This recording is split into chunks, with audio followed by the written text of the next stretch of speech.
আসসালামু আলাইকুম সম্মানিত ভিউয়ার্স।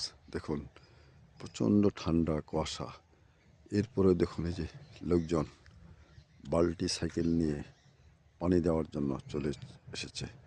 গ্রামের মেহনতি লোকেরা কষ্ট করেও তাদের কৃষিকাজ করতে হচ্ছে, কেননা কৃষিকাজ না করলে তো তাদের চলবে না। যারা কৃষির উপর নির্ভরশীল তাদেরকে যত কষ্টই হোক না কেন কৃষি করতেই হবে। দেখুন, চতুর্দিকে শুধু কুয়াশা কুয়াশা কুয়াশা, এরপরে ঠান্ডা।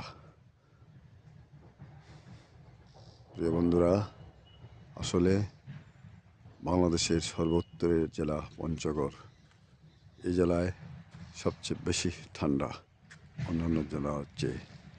এই ঠান্ডার মাঝেও গ্রামের লোকজনদেরকে কাজকাম করতে হচ্ছে।